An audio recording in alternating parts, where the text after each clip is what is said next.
ज्ञान को आश्रय करी जीवन धारण करूँ। Supreme Lord, eternal truth, let us obey thee alone and live according to truth। आमे पुणी थरे एकाठी होइथिबारु से परमा जननींकर पादपद्म निजको समर्पण करिबा एवं प्रश्न उपनिषद को चिंतन करिबा, आलोचना करिबा। आमे पूर्व आलोचना करिथिलु जे एई प्रश्न उपनिषद अथर्ववेदर पिप्पलद शाखा। अथर्ववेदर दुईटा शाखा रही, गोटे हूँ पिप्पलद शाखा आ गोटे हूँ शौनक शाखा। पिप्पलद जने महान ऋषि थिले एवं से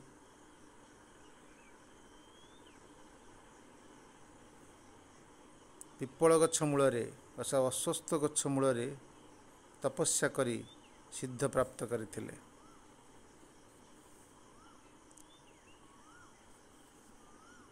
एवं पिप्पलद को भारतवर्ष ऋषिमानक मध्य एक गुरुत्वपूर्ण स्थान दि जाइछि। कारण प्रश्न उपनिषदर मूल लोक होउचंती अथर्ववेदर मूल लोक होउचंती पिप्पलद ऋषि। पिप्पलद ऋषि पाखरु गोटे विभक्त होइकरी शौनक शाखाटे परिणत होइछि। विश्वास करा जाए जे ब्रह्मांकर पुत्र अंगिरस से तीनिटी वेद अध्ययन कला परे से ए वेद मानकर एक क्रियात्मक धारा को आलोचना करिवा पई बा उपस्थापना करिवा पई मनुष भितर की प्रवेश कराइवा पई अथर्ववेद को इच्छा कले। एवं अथर्ववेद समस्त वेद मानक मध्य सबुठारु सर्वबृहत वेद बोली अन्य माने कहती। एवं जेते वेद यही अथर्ववेदर जो बृहत शाखा ता भीतर अनेक शाखा को आज पर्यटन विलुप्त प्राय। तथापि अथर्ववेदर मूल किछि कथा आमे प्राप्त करूँ यही उपनिषद रे। एवं अथर्ववेदर किछि अंश एबे भी उपलब्ध होइकि रहिछि। यही प्रश्न उपनिषद अथर्ववेदर गोटे ब्राह्मण शाखा। अथर्ववेद समस्त वेद ठारू सर्वबृहत वेद होइतिले मध्य ताकू संपूर्ण भाव में अध्ययन करने बड़ काठिकर पाठ होता है। तेणु ये प्रश्न उपनिषद तार मांत्रिक शाखा को से ताको उद्धार करिछि एवं मंत्र सहित तार क्रियात्मक धारा को जमी युक्त करा जाई परिबो ता उपरे से कनसेंट्रेट करिछि। आमे अध्ययन बेले बेसी आमे से ब्राह्मणर क्रियात्मक धारा बदल रे ए ज्ञानर धारा को अधिक एठी पाइबा जहाँ आम पई आम साधना पई खूब उपादेय हबो।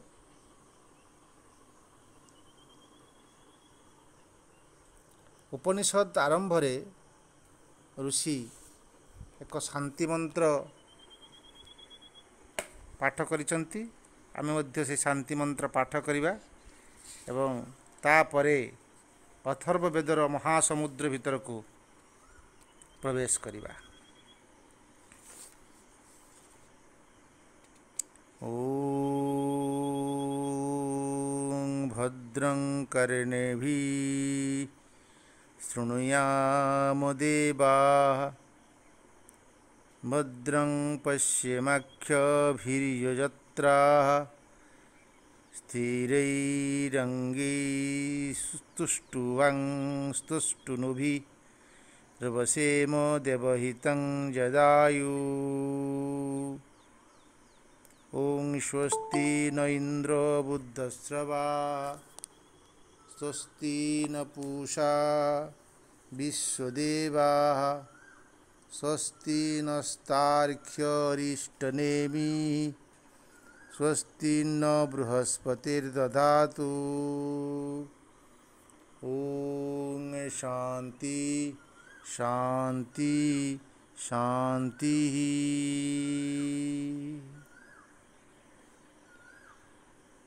अनेक शांति मंत्र भितरु এই শান্তি মন্ত্রটি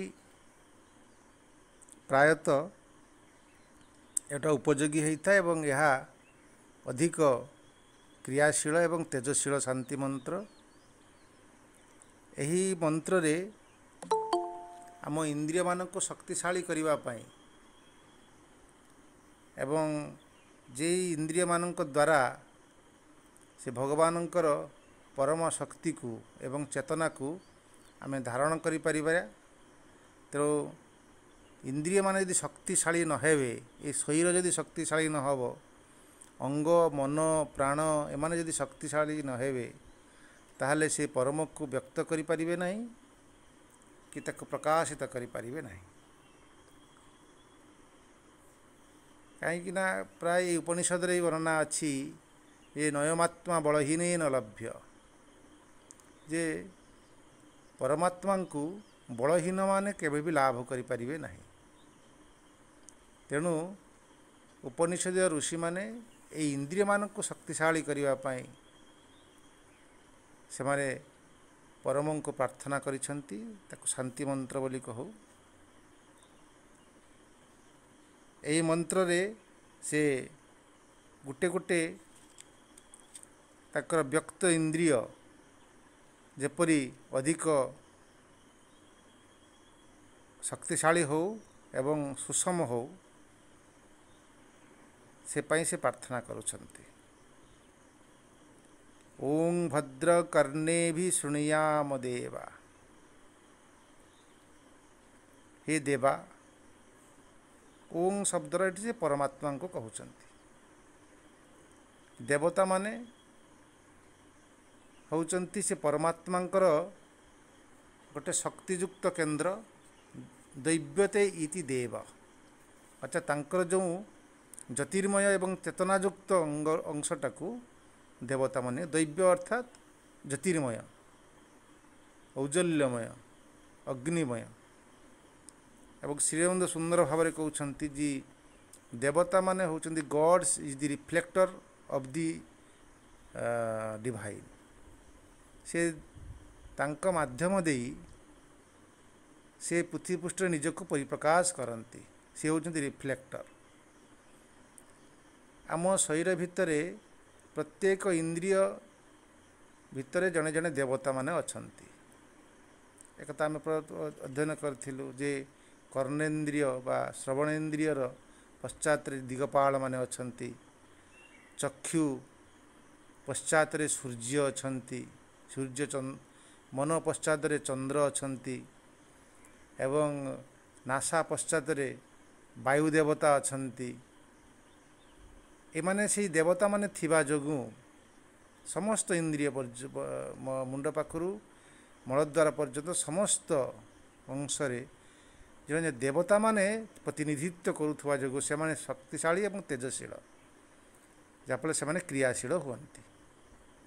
ସେମାନେ ସିଧାସଳଖ ଆହୁରି ଅଧିକ କେମିତି କ୍ରିୟାଶୀଳ ହେବେ, ବର୍ତ୍ତମାନ ଇନ୍ଦ୍ରିୟମାନେ ମନ ଦ୍ୱାରା ପରିଚାଳିତ ହୋଇଥିବା ଯୋଗୁଁ ସେମାନେ ସେହି ଦେବତାମାନଙ୍କ ସଂସ୍ପର୍ଶରେ ଆସିପାରନ୍ତି ନାହିଁ। ଆଉ ଯେତେବେଳେ ସେଇଥିପାଇଁ ମନର ଊର୍ଦ୍ଧ୍ୱରେ ଥିବା ସେହି ପରମ ମାନସ ଶକ୍ତି ଯିଏ ଦେବତାଙ୍କର ପ୍ରତିନିଧିତ୍ୱ କରୁଛି, ତାଙ୍କୁ ସେ ପ୍ରାର୍ଥନା କରୁଛନ୍ତି। ହେ ଦେବା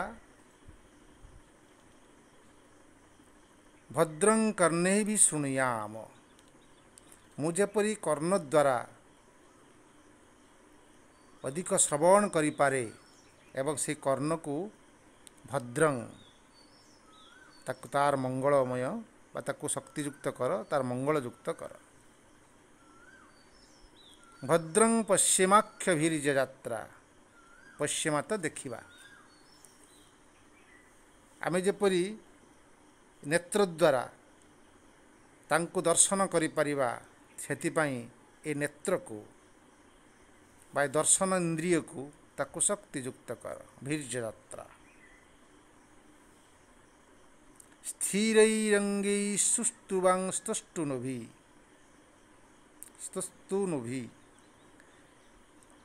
ଅଙ୍ଗୈ, ଏହି ଅଙ୍ଗ ଗୁଡ଼ିକ ଆମ ଶରୀର ସହ ସମସ୍ତ ଅଙ୍ଗ ଗୁଡ଼ିକ ସ୍ଥିର ହଉ। ସ୍ଥିରୈ, ଏବଂ ସେମାନେ ସମସ୍ତ ସେଲ୍ ଗୁଡ଼ିକ ଯେପରି ତୁମକୁ ସୁସ୍ତୁବାଂ ଅର୍ଥାତ୍ ତାକୁ ସ୍ତୁତିଗାନ କରନ୍ତୁ, ତୁମର ଶକ୍ତିକୁ ଧାରଣ କରନ୍ତୁ, ଯାହାଫଳରେ ସେ ସ୍ୱସ୍ତୁନୁଭି ଅର୍ଥାତ୍ ସେ ଅଧିକ କାଳ ସେମାନେ ବଞ୍ଚିପାରିବେ, ଆୟୁଷଯୁକ୍ତ ହେବେ, ଶକ୍ତିଯୁକ୍ତ ହେବେ। ବେଶେମ ଦେବହିତଂ ଯଦାୟୁ, ତାର ଆୟୁ ବୃଦ୍ଧି ହେବ। ଦେବହିତଂ, ସେ ଦେବତାମାନଙ୍କର ହିତରେ, ଦେବତାମାନେ ତାଙ୍କ ପାଇଁ ପ୍ରାର୍ଥନା କରିବେ ଏବଂ ତାଙ୍କର ଆଶୀର୍ବାଦରେ ସେମାନେ ଅଧିକ କାଳ ବଞ୍ଚିପାରିବେ ଏବଂ ଯାହାଫଳରେ ସେଇ ଦିବ୍ୟଙ୍କର ସେବାରେ ଲାଗିପାରିବେ। ତାପରେ ସେ ପ୍ରାର୍ଥନା କରୁଛନ୍ତି, ସ୍ୱସ୍ତି ନ ଇନ୍ଦ୍ରୋ ବୁଦ୍ଧସ୍ରବା, ସ୍ୱସ୍ତି ନ ପୂଷା ବିଶ୍ୱଦେବେଦାଃ, ସ୍ୱସ୍ତି ନସ୍ତାର୍କ୍ଷ୍ୟ ଅରିଷ୍ଟନେମିଃ, ସ୍ୱସ୍ତି ନ ବୃହସ୍ପତିର୍ଦଧାତୁ। ସ୍ୱସ୍ତି ଅର୍ଥ ଏଠି ବ୍ୟବହାର କରିଛନ୍ତି। ସ୍ୱସ୍ତି ମାନେ ଶୁଭ ହଉ, ମଙ୍ଗଳ ହଉ। ହେ ଇନ୍ଦ୍ର,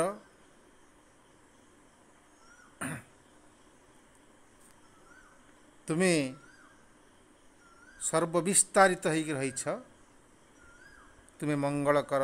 ହେ ବୁଦ୍ଧସ୍ରବା, ତୁମେ ସମସ୍ତଙ୍କର ମଙ୍ଗଳ କର। ହେ ପୂଷା, ହେ ବିଶ୍ୱଦେବା, ତୁମେ ଆମମାନଙ୍କର ମଙ୍ଗଳ କର, କଲ୍ୟାଣ କର। ହେ ଅସ୍ତାର୍କ୍ଷ୍ୟ, ତାର୍କ୍ଷ୍ୟ ତ ଗରୁଡ଼ ଦେବ, ତୁମେ ମଙ୍ଗଳ କର। ଅରିଷ୍ଟନେମି, ସ୍ୱସ୍ତି ନ ବୃହସ୍ପତିର୍ଦଧାତୁ, ତୁମେ ଅଧିକ ଶକ୍ତିଶାଳୀ, ହେ ବୃହସ୍ପତି, ଆମର କଲ୍ୟାଣ କରନ୍ତୁ।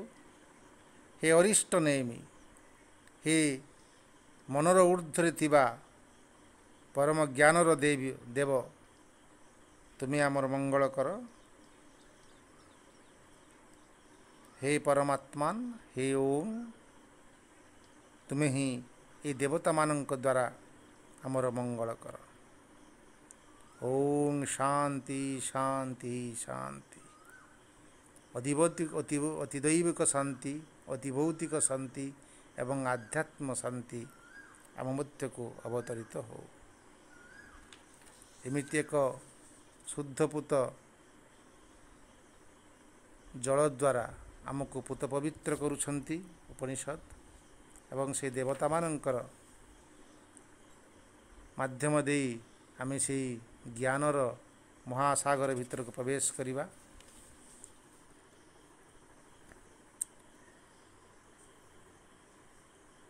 ଉପନିଷଦର ଏକ କାବ୍ୟିକ ସୌନ୍ଦର୍ଯ୍ୟକୁ ଆମେ ଏଠି ଲକ୍ଷ୍ୟ କରିପାରିବା। ଉପନିଷଦ ପଢ଼ିଲା ବେଳେ ଯେ ଉପନିଷଦର ଗୁରୁମାନେ ଶିଷ୍ୟମାନଙ୍କୁ ଯେତେବେଳେ ଅଧ୍ୟୟନ କରାନ୍ତି, ଅଧ୍ୟାପନା କରନ୍ତି, ସେତେବେଳେ ସେମାନେ କେମିତି ଅଧିକ ଆମୋଦିତ ହେବେ, ରସଯୁକ୍ତ ହେବେ, ସେଥିପାଇଁ ଏକ ସୁନ୍ଦର ଶୈଳୀ, ଏକ ରସଯୁକ୍ତ ଶୈଳୀ ସେମାନେ ସଂଯୋଜିତ କରନ୍ତି ଏବଂ ତାର ଦ୍ୱାରା ଗୋଟେ ଅଭିନବ ଭାବରେ ଗୋଟେ ଶାବ୍ଦିକ ସଂଯୋଜନା କରନ୍ତି ଏବଂ ଶବ୍ଦିକ ସଂଯୋଜନା ଦ୍ୱାରା ଶିଷ୍ୟମାନେ ଆକର୍ଷିତ ହୁଅନ୍ତି। ଆମେ ଏହି ଉପନିଷଦ ମଧ୍ୟ ପଢ଼ିଲା ବେଳେ गोटे स्पष्ट चित्र पाइबा जे सेतेबेलर गुरु आ शिष्य मध्यर संपर्क एवं गुरुंक कौनसी प्रतिभा एवं ज्ञान किमिति समग्र राज्य को खेदी हो जाइथिला। सेतेबेले कौनसी माध्यम नथिला जे गुरुंक प्रचार प्रसार पाई, किंतु जो माने प्रकृतर शिष्य सेमानंकर ज्ञान और ऊर्जा द्वारा ताको हलोसिनेसन बोली अनेक कहती जे से जानी पारुथिले जे किए गुरु सर्वोत्तम गुरु एवं से वायु द्वारा अतीन्द्रिय वस्तु द्वारा खेली जाउथला तार ज्ञान को जमिति सुंदर भाव रवीन्द्रनाथ कथार गपो ने प्रेम रहीना घरे आलोर मत अंचड़िए पड़े। एमती से ज्ञान और ऊर्जा आलोक समग्र जगत को खेदी हो जाउथला, जहाँपर ताहारी आकर्षण द्वारा ताहारी प्रेमर आकर्षण द्वारा से ज्ञान और ऊर्जार आकर्षण द्वारा बहु दूर दूरांतर शिष्य माने आसुथले। भारत वर्षर जो यूनिवर्सिटी थिला नालंदा विश्वविद्यालय को समग्र विदेश बहु विदेश सब आसुथले विद्यार्थी माने। तार इतिहास अच्छी 10,000 शिष्य सेठी आसुथले, मिसर रु आसुथले, बेबिलियन सभ्यतार आसुथले, इराक से सब पार्सी देश मानक सब आसुथले, आरब देश मानक सब आसुथले, आसिक अध्ययन कर 10,000 शिष्य थिले, 10,000 गुरु मध्य थिले। तो विशाल विश्वविद्यालय से तक्षशिला एवं नालंदा विश्वविद्यालय। आमे यूरोप सहित विशेष संबंध थी कि नहीं मुझे जानी कहीं यूरोप तो भास्कर दा गामा आसिक भारत को आविष्कार कले, किंतु एशियार इवन कि अरिस्टोटल मध्य अलेक्जेंडर को धरिकी से ज्ञानर प्राप्ति करने भारतवर्ष को आक्रमण करने प्रकृत उद्देश्य थिला जे भारतवर्षर ज्ञान को से माने प्राप्त करेंगे। से शिष्य अलेक्जेंडर को प्रभावित करेले कि तू जदि दिग्विजय हवा को चाहूँ तो भारतवर्ष को तू अधिकार कर, भारतवर्ष धनरत्न जी पाइबापी इच्छा करूँ से तो पाइपर, ता सहित अनेक औज्जल्यमय ज्ञान को तू प्राप्त करूँ। एवं विश्वास करा जाए जे भारत फेरला बेले अलेक्जेंडर को हत्या करा जाइथिला।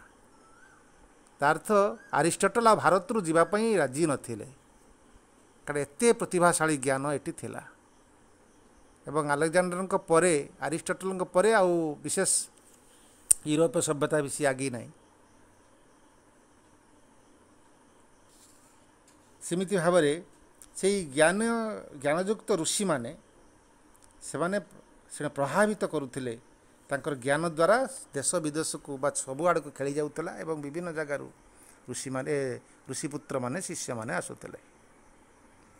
एइठी से अवतारणा करुछंती जे पिप्पलद ऋषिंकर सुंदर आश्रम आ से आश्रम को आसीछंती विभिन्न देशरू ऋषिपुत्र माने एवं ऋषि माने। ओं सुकेशो च भरद्वाज शैवश्च सत्यकामः शौर्यायणी च गार्ग्यः कौसल्याश्च अश्वलायन भार्गवो वैदर्भी कबंधी कात्यायनस्ते हैते ब्रह्मपरा ब्रह्मनिष्ठाः परं ब्रह्मन्यसमाणा एषो हो वै तत्सर्वं बक्ष्यतीति तेह समित प्रणय भगवन्तं पिप्पलाद उपसन्ना। से सुंदर भाव में कहते पिप्पलाद ऋषिंकर सुंदर आश्रम टी रही से आश्रम को पिप्पलाद पाखक बहु देशरू ऋषिपुत्र माने आसछंती। सेमाने समस्ते ब्रह्मनिष्ठ ब्रह्मपरा किए किए आसछन्ति सुंदर दौचन्ति भरद्वाजंकर पुत्र सुकेश आसछन्ति, सत्यकाम शैव्यंकर पुत्र शैव्यश्च सत्यकाम, शिवी देशर पुत्र शिवींकर पुत्र सत्यकाम आसछन्ति एवं सौर्यायणी आसछन्ति, गार्ग्यंकर पुत्र सौर्यायणी आसछन्ति, कौशल्याश्च अश्वलायन कौशल्य अर्थात कौशल देशर जड़े ऋषि सी हूँ अश्वलायन सी आसछन्ति, भार्गवंकर पुत्र वैदर्भी विदर्भ विदर्भ देशर जो ऋषि सी होउचन्ति भार्गव सी आसछन्ति, कबंधी कात्तायनस्ते कात्तायनंकर पुत्र कबंधी आसछन्ति। एई 6 जन ऋषिपुत्र एवं 6 जन ऋषि एमाने समस्ते थिले ब्रह्मपरा ब्रह्मनिष्ठा, एमाने समस्ते ब्रह्मविद थिले एवं ब्रह्मनिष्ठ थिले, एमाने ऋषिपुत्र थिले, एमाने तांको समग्र जीवन केवल ब्रह्मंक सहित संयोजित होइकी रहिथिला। सेमाने समस्ते आत्मसंयमी, समस्त भीतर समता थिला, दम थिला, समस्ते ब्रह्मचर्य थिले पालन करथले, समस्ते तपस्या करुथले, तेणु सेमाने थिले सेमाने समस्ते ब्रह्मनिष्ठ थिले। आ परम ब्रह्मंकर ऊर्जा रे समस्ते उद्भासित होई से शक्तियुक्त होइकी रहिथिले। तथापि तांका भितरे थिला गोटे ब्रह्मान्वेषणा अन्वेषणा थिला। से एषणा तांकु आहुरी किछि ज्ञान अर्जन करिबा पई ताकु पिप्पलदंक पाखकु नै आछि। पिप्पलद थिले बहुत तेजशील ऋषि ज्ञानी। से ऋषिपुत्र माने विभिन्न जगारू समित पणयो काठ को समित को धरी समिध को धरिकी से माने आसछन्ति। जितेबाला सेतेबाला बहुत ऋषि माने जिते ऋषिपुत्र माने आश्रम को आसुथिले किसी प्रश्न करने बा ऋषि पाखर ज्ञान अर्जन करने से माने खाली हाथ आसुनथिले। से माने आसुथिले समिध को धरिकी आसुथिले, तंडुल को धरिकी आसुथिले, घृत को धरिकी आसुथिले, आ किसी वस्त्र नईकि से आसुथिले एवं ऋषि को उपहार दौथिले। ये सबू गोटे गोटे प्रतीकात्मक अर्थ रही। एवं समित अर्थ एटी समर्पण गोटे निदान को समित बोली कहा जाए। से निजको संपूर्ण भाव में ऋषि पाखे निजको समर्पण कर दौथिले। पाणय हाथ में समित को धरिकी आसुथिले। समिधर अर्थ एटी निजको समर्पण करवा। निजर समस्त प्राण मन एवं शरीर को ऋषि पाखे समर्पण न करने पर्यंत से ज्ञान प्राप्त हो पारिब नहीं। एवं ये ऋषिपुत्र माने आसिकी कहउचंती हे भगवंतं पिप्पलादं समुत्पन्ना। से पिप्पल से भगवंत अर्थात ये पिप्पलद को भगवंतं बोली कहउचंती। ए भगवान पिप्पलदंक पाखरे सन्निक तांका पाखक आसिले एवं से 6 जन ऋषिपुत्र आसिकी कहउचंती तान्ह सो ऋषयो वा स ऋषिरुवाच भूय एव तपसा ब्रह्मचर्येण श्रद्धया संवत्सरं संवत्स्यथ यथा कामं प्रश्नान् पृच्छत यदि विज्ञासाम सर्वं होव वक्ष्याम इति। सेमाने आसिकी प्रणाम करिसंती एवं तांक भितरे जो जिज्ञासा रही से जिज्ञासा व्यक्त करिसंती ऋषि पाखरे जे आसीबार अभिप्राय कौन। से माने आसचंती कौनसी से माने तांकर किछि प्रश्न नहीं कि से माने आसचंती एवं से प्रश्न पचारिबे एवं ତାଙ୍କ ସନ୍ଦେହ ଦୂର କରିକିରି ଆଶ୍ରମରୁ ଫେରିଯିବେ।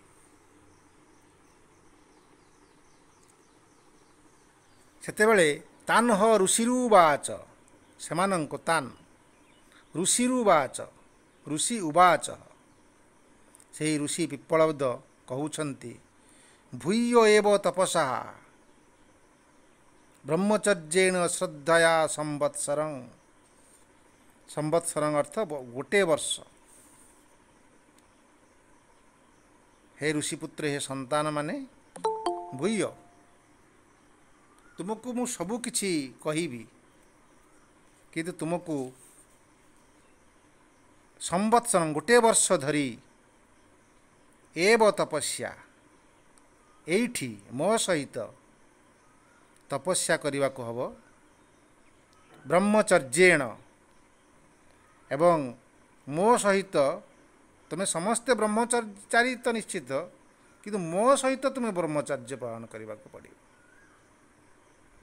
ଏହି ଆଶ୍ରମରେ ତୁମେ ତପସ୍ୟା କରିବ, ଶକ୍ତିଯୁକ୍ତ ହେବ, ବ୍ରହ୍ମଚର୍ଯ୍ୟ ଆଚରଣ କରିବ, ଶ୍ରଦ୍ଧୟା ଅତି ଶ୍ରଦ୍ଧାଯୁକ୍ତ ହେବ, ପ୍ରେମଯୁକ୍ତ ହେବ।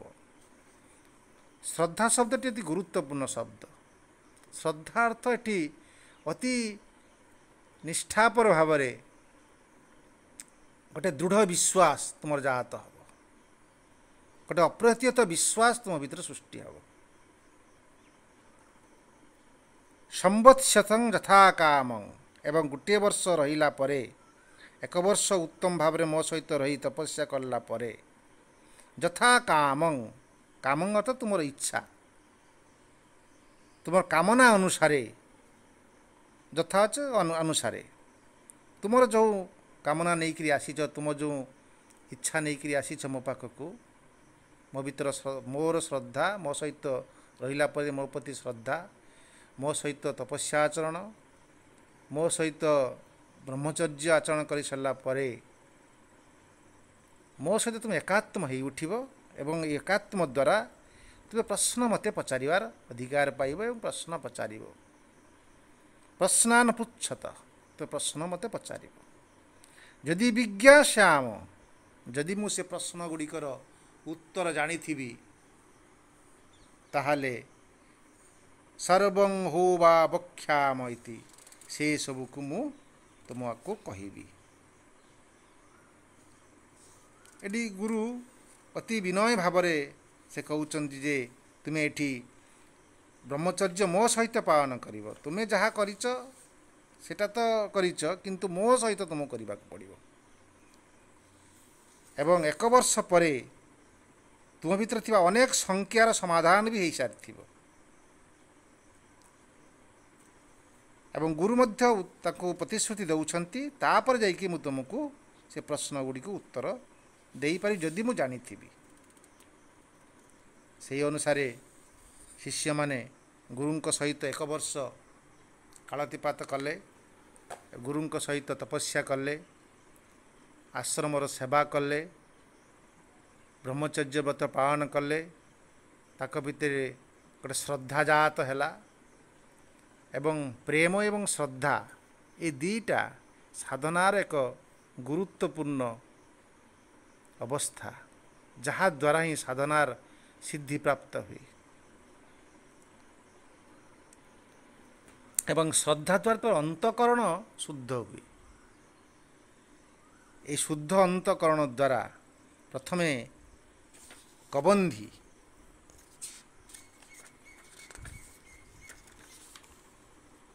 প্রশ্ন କରୁଛନ୍ତି।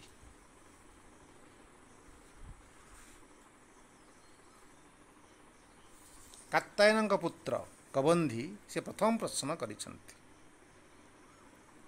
ଅଥୋ କବନ୍ଧୀ କାତ୍ୟାୟନ ଉପେତ୍ୟ ପ୍ରପଚ୍ଛ, ଏବଂ ଯେତେବେଳେ ଗୋଟିଏ ବର୍ଷ ଅତିବାହିତ ହୋଇସାରିଛି, ସୁନ୍ଦର ପ୍ରଶ୍ନ ପଚାରିବାର ସୁନ୍ଦର ଗୋଟିଏ ପରିବେଶଟି ତିଆରି ହୋଇଛି, ସେତେବେଳେ ଅତି ସନ୍ତର୍ପଣରେ ଉପେତ୍ୟ ପାଖକୁ ଯାଇ କାତ୍ୟାୟନ କବନ୍ଧୀ, କାତ୍ୟାୟନଙ୍କ ପୁତ୍ର କବନ୍ଧୀ ପ୍ରପଚ୍ଛ ପଚାରୁଛନ୍ତି, ଭଗବାନ कुतो हो वा इमा प्रजा प्रजायन्ते इति। इमा प्रजा एई जो प्रजा एई जो जगतर आमे सबू प्रजा मानक देखुचे बा जीवजंतु वृक्षलता मनीष ये सबू तांकर प्रजा ये प्रजा मानक देखुछु कुतो बा प्रजायन्ते इति एमाने कोठारु प्रजायन्ते उत्पन्न होइछन्ति। एटा एक मौलिक प्रश्न जे किए तेमानंकु सृष्टि करिछि कहा द्वारा से सृष्टि होइछन्ति कोठारु से माने सृष्टि होइछन्ति। आमे गोटे अति संतर्पण कहे भगवान समस्त को सृष्टि करिछन्ति एटा कहि दी जिमिति आमे चुप हेई बसी जाऊ किंतु ऋषि मानकर एई जो सेटा भी से जानिथिबे किंतु तांकर जो उपलब्ध हवा दरकार जे से कहा द्वारा कोठारु से माने सृष्टि होइछन्ति जगतर समस्त प्राणी जीव सजीव निर्जीव सबु किछि प्रजा समग्र प्रजा केउठारु उत्पन्न होइछन्ति एक कथाटा को जानिबा पय अर्थात सृष्टि प्रक्रियार से असीम ब्रह्मांडर उत्पत्ति एवं असीम ब्रह्मांड भितर थिबा समस्त सीमित सत्ता माने किपरि उत्पन्न हेले तार एक सृष्टि प्रक्रियार प्रश्नटी उत्थापन करिसंति। सेठु एई छोटिया प्रश्नर उत्तर दौछन्ति ऋषि पिप्पलद। तस्मै सोहोवाच प्रजा कामो वै प्रजापति सो तपतप्यतः सो तपस्तप्त्वा स मैथिनो मुत्पादयते रयि च प्राणं चत्तेतु मे बहुधा प्रजा करिष्यति इति। तस्मै अर्थात से कबंधी को से ऋषि पिप्पलद होवाच कहिले प्रजा कामो वै प्रजापति प्रजापति वै प्रजा काम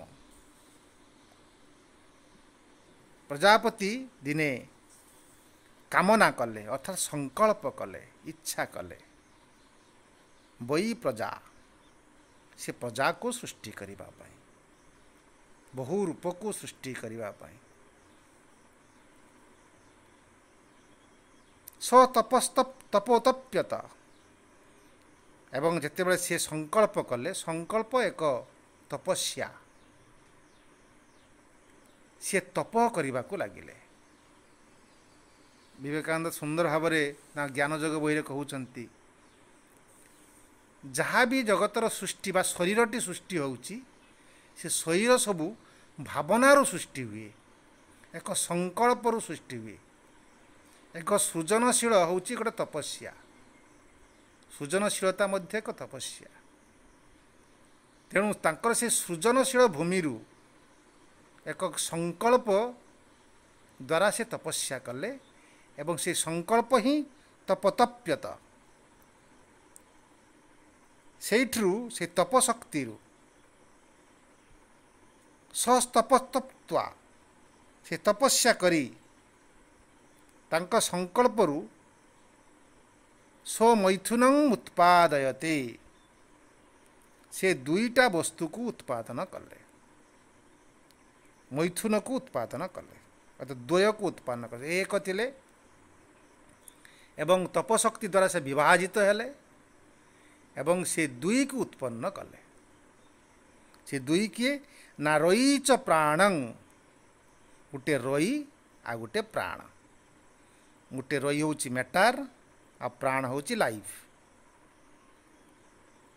ए दीटा शक्ति को से उत्पन्न कले चत्यतो से मे बहुधा प्रजा से रयि आ प्राण रू ए दुईटर उद्देश्यर अर्थ है से जे यही दुईटा द्वारा मु निजकु मे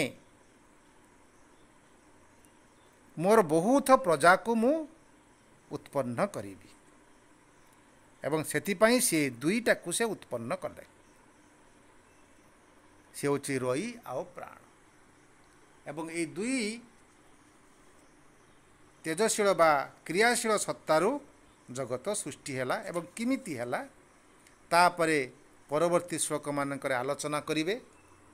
वर्तमान ये चारिटी श्लोक आम अध्ययन कलु तापर रई कौन प्राण कौन एवं से विषय रे बा मैटर कौन लाइफ कौन से विषय से विस्तृत भाव में यही उपनिषद आलोचना करिछि जहाँ आम अधिक सुखपाठ्य हम आमको स्पष्ट भाव बुझी हेब जे प्रकृत मैटर बोली जो कहू वस्तु बोली कहू ये वस्तु प्रकृत जहाँ देखुचे से गुड़ा ना वस्तु कहला माने आहरी किछि आम देखा वस्तु सब रोचे एवं प्राण कहले कौन से संपर्क में स्पष्ट आमको ऋषि बुझेबे आमे ताकू बुझिबा एवं आमे निजे आमर प्रज्ञा जगत को आलोकित करिबा।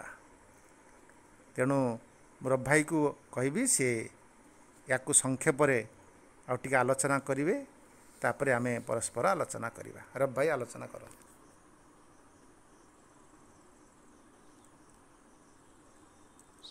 नमस्कार, शुभ सकाळ।